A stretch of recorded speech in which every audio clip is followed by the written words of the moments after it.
अब पांचों दोस्त बड़ी उत्सुकता के साथ हवेली के गेट से निकलकर पिछले हिस्से की तरफ बढ़ चले।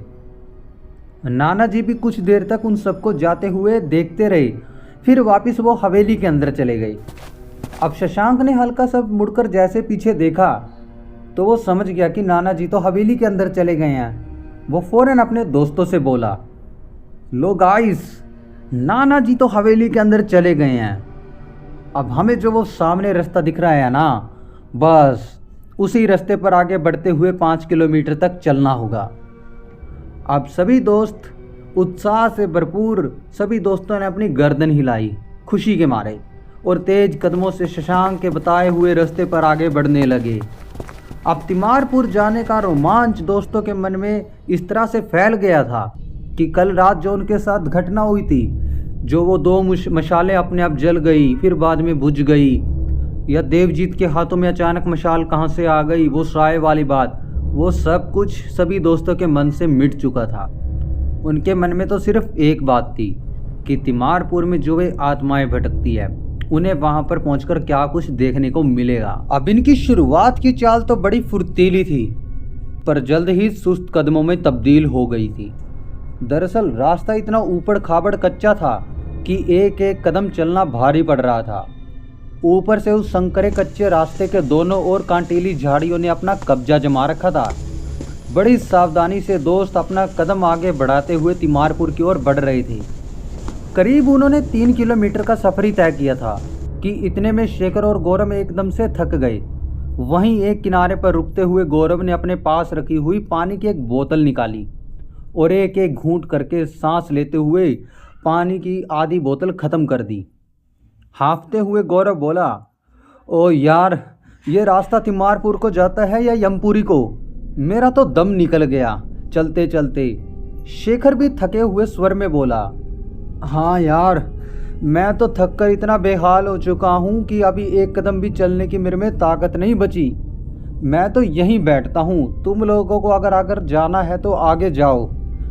और ये कहते हुए शेखर सचमुच वहीं नीचे बैठकर गहरी सांस लेने लगा।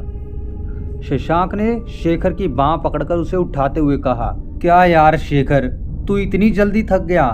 बस हमें कुछ दूर और चलना है। अब यार हम यहाँ पर तिमारपुर देखने आए हैं और तू यहाँ पर थक कर बैठ जाएगा तो कैसे चलेगा? शेखर किसी तरह खड़े होते हुए बोला, ओह, तुम कुछ भी कहो, मैं तो अब यहाँ से हिलने वाला नहीं हूँ। वो किनारे पर वो पेड़ देख रहे हो ना, मैं तो बस उसके नीचे आराम से सोऊंगा। तुम लोग जब तिमारपुर से लौटोगे तो मुझे जगा देना। शशांक सोच में पड़ गया। तभी गौरव भी बोला, मैं भी रुक जाता हूँ यहीं शेखर के पास। अब विशाल से रहा नहीं गया, उसने अपनी चुप्पी तोड़ी और झल्लाकर बोला, चुपचाप हमारे साथ चल पड़ो, बहाने मत बनाओ। हम क्या अकेले तिमारपुर जाने के लिए आए हैं? सब साथ निकले हैं ना हम, तो अब हम सब एक साथ जाएंगे तिमारपुर। गौरव ने विशाल को इस कदर उखड़ते हुए देखा तो उसने साथ चलने में ही भलाई समझी। उसने अपना बैग तैयार किया और चलने के लिए तैयार हो गया, पर शेखर तो एकदम लस्त-पस्त होकर पेड़ के नीचे जाकर लेट गया।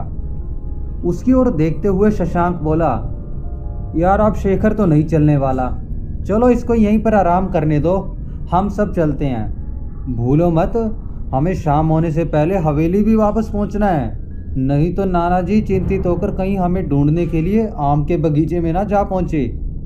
देवजीत ने गर्दन झटकाते हुए कहा, नहीं यार, मुझे तो तिमारपुर देखना ही है। पता तो चले कि तूने जो किस्से सुनाए हैं उनमें कितनी सच्चाई है। विशाल भी अपना चश्मा ठीक करते हुए बोला, हाँ यार, चलो आगे, नहीं तो हमें शाम हो जाएगी यहीं पर। शशांक ने फिर शेखर को बाय कहा और बाकी दोस्तों के साथ तिमारपुर के रास्ते पर आगे बढ़ने लगा। चलते चलते करीब अब सभी दोस्त थकने लगे थे, तो सभी दोस्त एक जगह पर रुककर पानी पीते हुए आराम से बैठ गए। तभी देवजीत बोला, शशांक, तूने तो कहा था कि यार तिमारपुर सिर्फ 5 किलोमीटर की दूरी पर है, पर मुझे तो कहीं भी तिमारपुर का नामो निशान नहीं दिख रहा। अभी तो ये जंगल की शुरुआत हुई है, कहीं हम भटक ना जाएं। कहीं तो रास्ता तो नहीं भूल गया शशांक? यहाँ जंगल में कोई मुझे दिख भी नहीं रहा जिससे हम रास्ता पूछ सकें। शशांक अभी कुछ कहने ही जा रहा था, तभी अचानक सामने से एक बूढ़ा सा किसान धीरे धीरे आते हुए दिखाई दिया। किसान को देखते ही देवजीत फौरन आगे लपकते हुए उसके करीब पहुंचा और नरमी से बोला, काका, हमें तिमारपुर जाना है, क्या आप हमें वहां जाने का रास्ता बता सकते हैं? किसान ने देवजीत की बात सुनते ही उस पर निगाह डाली, फिर हैरानी भरे लहजे में कहने लगा, क्या क्या कहा बाबू आपने, तिमारपुर? शशांक भी आगे बढ़ते हुए पूछने लगा, हाँ काका, हमें तिमारपुर जाना है। वैसे मुझे वहाँ का रास्ता मालूम है, 7-8 साल पहले मैं एक बारी मैं अपने पापा के साथ वहाँ गया था। ओह, सच में तू तिमारपुर गया था? विशाल ने शशांक से पूछ लिया उसी वक्त। शशांक हिचकिचाते हुए बोला, वैसे तो मैं और पापा लगभग पहुंच ही गए थे तिमारपुर, लेकिन तभी जाने कैसे नाना जी को ये खबर मिल गई कि हम दोनों तिमारपुर जा रहे हैं। तभी नाना जी ने अपने नौकरों को भिजवा कर हमें फौरन वापस हवेली पर बुलवा लिया। मजबूरन हमें लौटना पड़ा। इसके बाद पता नहीं मेरे नाना जी ने पापा को क्या पट्टी पढ़ाई, उन्होंने मुझे वहां जाने से मना कर दिया कि तुम्हें तिमारपुर कभी नहीं जाना। अचानक किसान एकदम सहमे हुए स्वर में बोला, तिमारपुर का नाम यूं बार बार मत लो साहब, कहीं किसी ने सुन लिया तो जाने क्या हो जाएगा। अब शशांक बेसब्री से कहने लगा, काका, आप हमें जल्दी से तिमारपुर जाने का रास्ता बता दीजिए, हमारे पास टाइम बहुत कम है, जल्दी बताइए ना आप। किसान ने कुछ पल सोचा, फिर जंगल के अंदर जाती हुई एक पतली सी पगडंडी की ओर इशारा करते हुए गंभीरता से कहा, देख रहे हो वो पगडंडी, बस उसी पर चलते जाओ, ये तुम्हें सीधे तिमारपुर ले जाएगी। देवजीत ने जल्दी से किसान को धन्यवाद कहा और फिर शशांक से कहने लगा, अब चलो जल्दी, नहीं तो क्या पता तुम्हारे नाना जी को फिर वापस बुलाने के लिए अपने नौकर ना भिजवा दें। देवजीत की बात से सहमति जताते हुए सभी दोस्त बड़ी तेजी से एक एक कदम आगे बढ़ाते हुए जंगल के अंदर चले गए और उस कच्ची पगडंडी पर आगे बढ़ते चले गए। कुछ दूर जाते ही जंगल की खामोशी उन सबको डराने लगी, क्योंकि जंगल के अंदर कोई नहीं था। पूरी खामोशी, पूरा शांत जंगल, और थोड़ी बहुत आवाज भी सभी दोस्तों को डरा देती।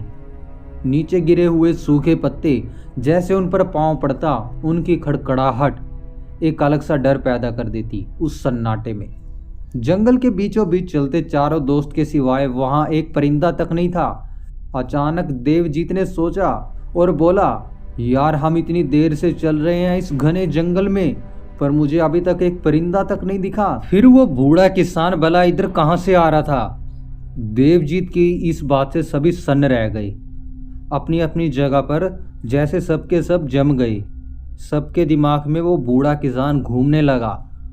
शशांक ने फीकी मुस्कान के साथ धीरे से कहा, ऐसा भी तो हो सकता है कि वो बूढ़ा इंसान इस जंगल में किसी काम से आया हो। कहाँ तुम भी उस बूढ़े किसान में उलझ रहे हो? जल्दी जल्दी अपने कदम आगे बढ़ाओ, हमें बस तिमारपुर पहुंचने वाले हैं।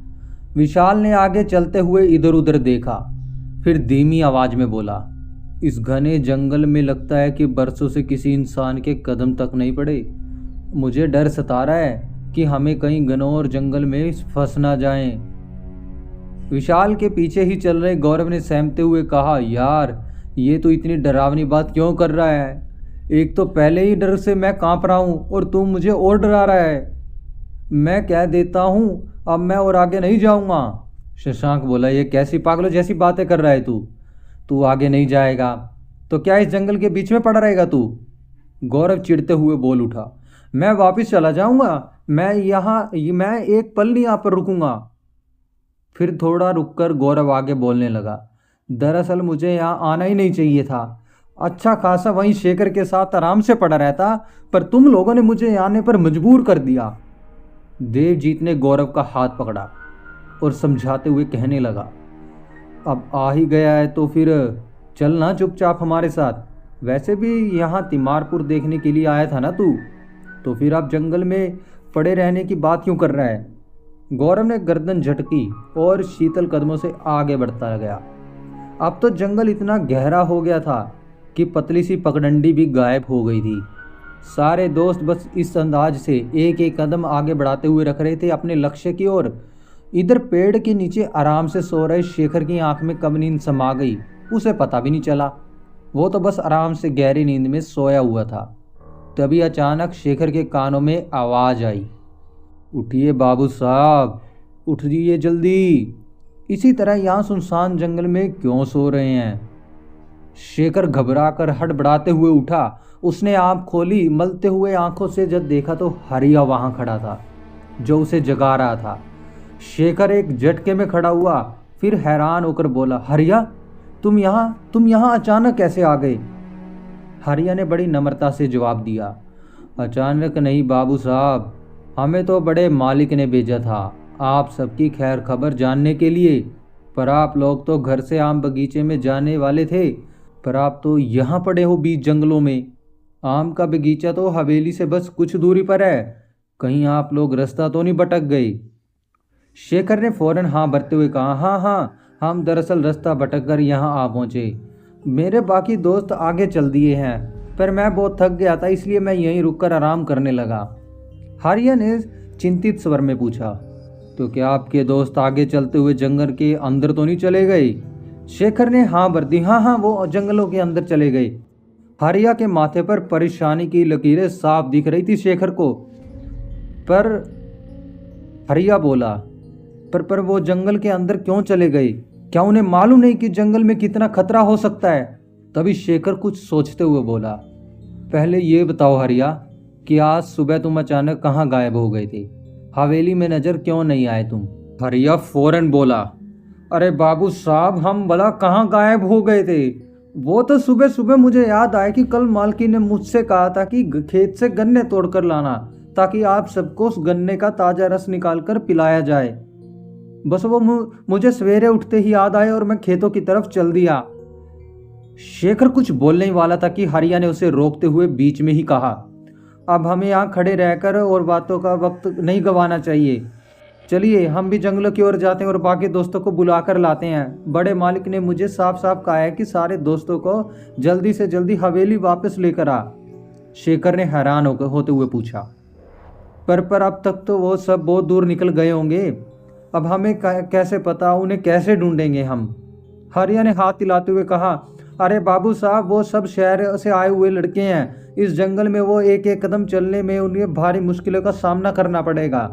मैं जंगल के अंदर पहुंचने का छोटा सा रास्ता जानता हूँ, आइए हम इस रास्ते से चलकर 10 मिनट में आपके दोस्तों के पास पहुंच जाएंगे। शेखर ने जैसे ही हाँ भरी, हरिया ने उसे अपने पीछे आने का इशारा किया और तेज कदम बढ़ाते हुए हरिया के पीछे हो लिया। शेखर भी सोचते हुए हरिया के पीछे चल रहा था। तभी एक झाड़ी आई जिसके पीछे एक पगडंडी थी। हरिया ने कहा, देखिए साहब, ये पगडंडी हमें 10 मिनट में आपके दोस्तों के पास पहुंचा देगी। शेखर संभल कर चल रहा था। कुछ ही देर में वो जंगल के भीतरी हिस्से में पहुंच गए। तभी शेखर को कुछ आवाज़ सुनाई दी और वो ध्यान से सुनने लगा।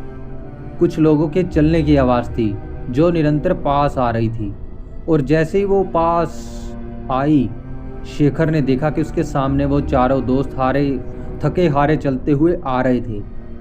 शेखर पूरे जोर से चिल्लाते हुए उनकी तरफ भागा, देव, विशाल, शशांक, गौरव, देखो मैं तुम सबसे पहले यहाँ आ गया। शेखर की पुकार जैसे ही उन दोस्तों के कानों में पड़ी, वे सब हैरानी से देखते हुए बोले, ये शेखर की आवाज़ है, पर ये तू तो वहाँ रुक गया था, तू यहाँ कैसे आ गया? शेखर अब उन सबके सामने एकदम पहुंच गया और उनका रास्ता रोकते हुए बोला, लो देखो, मैं यहाँ हूँ, हरिया मुझे यहाँ लेकर आया है। देवजीत ने शशांक से घबराई हुई आवाज़ में कहा, ये जंगल तो सचमुच तिलस्मी है। हमें शेखर की आवाज़ भी सुनाई दे रही और शेखर कहीं दिखाई नहीं दे रहा, ये कैसा तिलस्म है? शशांक हिम्मत बांधते हुए बोला, तिलस्म नहीं है ये दरअसल हम ज़्यादा थके हुए हैं, इसलिए हमें ऐसा भ्रम हो रहा है। अब शेखर गुस्से से चीखा, तुम सब पागल हो गए हो, तुम्हें मैं दिखाई नहीं दे रहा। अचानक ही शेखर की बात अधूरी रह गई। उसके पीछे खड़ा हुआ हरिया शेखर को बोल रहा था, अब बस करो बाबू, बहुत बोल लिए, तुम्हारे दोस्त नहीं सुन पाएंगे तुम्हारी आवाज़। फिर हरिया ने शेखर का हाथ पकड़ा, मानो वो हवा में एकदम गायब हो गए। साथ ही शेखर भी वहां से हवा में विलीन हो गया। देवजीत ने चिल्लाते हुए इधर उधर देखा, शेखर को पुकारने लगा, पर कहीं से कोई आवाज नहीं सुनाई दी। शशांक ने गंभीर परंतु डरे हुए स्वर में कहा, मैंने कहा था ना, यह हमारा वहम है। शेखर भला यहाँ कैसे आ सकता है? अब जल्दी चलो, कुछ ही समय रह गया, हमें तिमारपुर पहुंच जाएंगे। चारों दोस्त खोए खोए आगे बढ़ने लगे। क्या हुआ ये? शेखर के साथ अजीबोगरीब हादसा ये कैसे हो गया? हरिया ने क्यों किया ऐसा? अब इन चारों के साथ आगे क्या होगा, इस कहानी के अगले पार्ट में जानेंगे। तब तक के लिए गुड बाय।